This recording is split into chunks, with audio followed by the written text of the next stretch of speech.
Greetings, subscribers! I posted one video called Thumb Votes for Every Superman Movie, in which I gave my opinion, with the Siskel Ebert style, of every Superman movie ever made. And today, I'd like to do that for every Batman movie ever made. I'm not going to go over any animations, TV shows, or even serial films, just live-action feature-length films. What I'm going to say today is only my opinion, and it's always possible I could change my mind someday. Nevertheless, I'll get started. 1966's Batman the Movie. This is a goofy, tongue-in-cheek film. If you've ever read a Batman comic, this won't feel anything like Batman. Nevertheless, it succeeds at what it tries to do. And with that, it entertains me. When I watch it, I can't help but enjoy myself. And for that reason, I have to vote thumbs up. 1989's Batman. I enjoyed it back when I first saw it in the theater. I thought it had a lot of exciting action.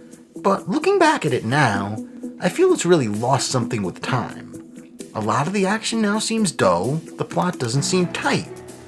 Director Tim Burton offered, what was then, a new vision for Batman in live action, but it's since then been outdone. Tim Burton has made a lot of other movies I really like a lot, so I hate to admit this about him, but it's my honest opinion.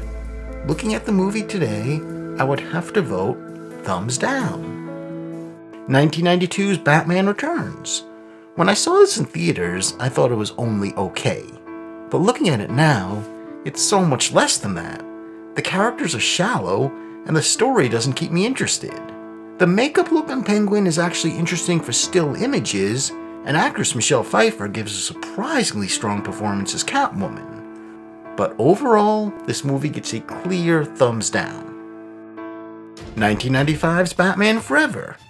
This movie had some Easter eggs which I enjoyed, and the story of Dick Grayson / Robin was actually really well developed, with a solid performance from actor Chris O'Donnell. But unfortunately, those are about the only good things I can say about this film. Actor Jim Carrey is extremely silly and comes across as annoying. Tommy Lee Jones is weak and forgettable as Harvey Dent. Director Joel Schumacher's new vision for the franchise offered zero improvements for me. In a lot of the action sequences, I find it difficult to even follow what's happening. This movie gets a clear thumbs down from me. 1997's Batman and Robin. I think this movie is so bad I wish I could skip it from my list. I don't even want to talk about it. Both the villains are just so annoying. Although I enjoyed the Robin actor / character in the previous film, he's not at all exciting here. And although I was open to the changes they made in Batgirl's story, making her the niece of Alfred instead of Commissioner Gordon, I simply didn't enjoy any of what I saw. However, I will say that actor George Clooney was actually quite good in the role of Batman. A lot of people criticize his performance here, but it seems to me these people just don't know how to recognize a good performance in a bad movie. Still, did I feel Clooney's good acting was enough to save this movie? Not even close. This movie gets another clear thumbs down from me. 2005's Batman Begins. I thought this was really good.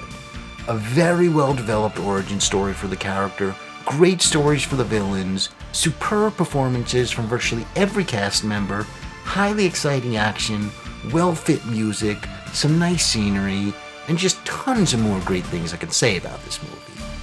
I won't say this movie is 100% perfect. There's a few elements I can criticize, like getting overcomplicated with subplots, but overall, this is a really good movie. I absolutely vote thumbs up.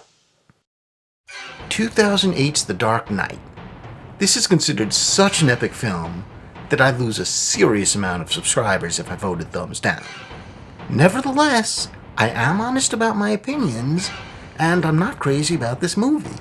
I felt it went on too long, got overcomplicated with subplots, and I was annoyed by the way Christian Bale talked as Batman. Yes, it's the same way he spoke in the previous movie, but he just did so much more of it here. And yes, Heath Ledger was terrific as the Joker, but his character was written with no depth. There was too little story to keep me interested. One of the few exceptions about the story was Harvey Dent, but there just wasn't enough of him. I realize I'm in an extreme minority here, but I would have to give this movie thumbs down. 2010's The Dark Knight Rises. I think this is probably the best Batman movie I've ever seen. It's well written, bringing everything together from the entire trilogy. Tom Hardy was superb as Bane, and Anne Hathaway was very good as Catwoman. When I read the facts, this movie actually had a longer running time than The Dark Knight, but I'd never guessed while watching, because this movie keeps me entertained from start to finish. I will mention that I interpret the end of this movie to mean something different than most viewers seem to, but that's a different issue. If you want to know about my interpretation, ask me in the comments below and I'll be happy to answer. But anyway, there's no question that I'd vote thumbs up for this movie. 2016's Batman vs. Superman: The Dawn of Justice. I thought Ben Affleck was really good as Bruce Wayne/Batman, perhaps the best actor I've ever seen in the role. But was his performance enough to save the movie's poor pacing, overcomplicated stories, horrendous performance from Jesse Eisenberg as Lex Luthor, CGI, and shaky camera work? No, at least not for me. I vote thumbs down. 2016 Suicide Squad.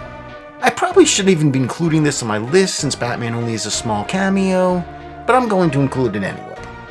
I think this movie has some solid performances, nice imagery, and a really enjoyable soundtrack that almost saves the movie. But the action, particularly in the second half, gets too dragged out and really goes overboard. In the end, I'd vote thumbs down.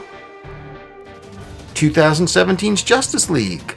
As I've said in other videos, if I had to describe this movie in one word, it would be mixed. I enjoyed what they did with Superman. I did not care for this portrayal of the Flash. I liked the portrayal of Cyborg, despite the poor CGI. I did not care for the portrayal of Aquaman, despite the fact that I enjoyed him in his solo movie a few years later. I also really didn't care for the CGI Steppenwolf. But this movie did have some really exciting action, so in the end I vote thumbs up. 2019's Joker. Bruce Wayne was in it, so I'll count it. First off, I just want to say that this story had nothing to do with any story I've ever read in any comic, and I'm yet to find any other comic fan who says they know of a story anything like this.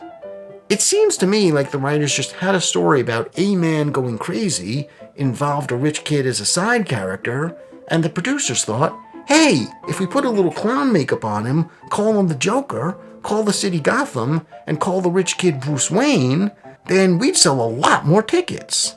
And it worked. People fell for it because this is not a Joker movie. Nevertheless, this is a very well-made movie, and in the end, a good movie is a good movie, so I have to vote thumbs up.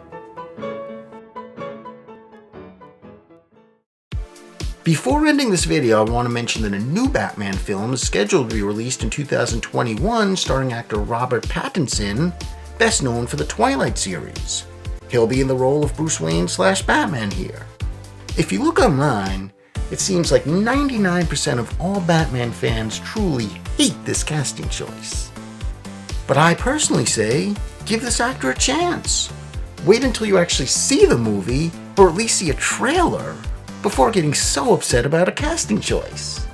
I didn't like the Twilight movies either. I didn't even think Pattinson was particularly good in them.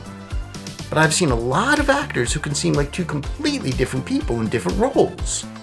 And if my memory is correct, it was just a few years ago that fans were outraged when it was first announced Ben Affleck would be playing Batman. But as soon as we actually saw him playing Batman, nobody complained. So I say, let's wait and see what the actor actually does in the role before getting so upset. Okay, so these are all my opinions. But just as I said in my thumb votes for every Superman video, the fact that I don't like a movie doesn't mean it's a bad movie, nor does it mean you won't like it. It just means I'm being honest about my personal opinion. But I encourage you to please put your opinions in the comments below. Let me know what you agree and disagree with me on.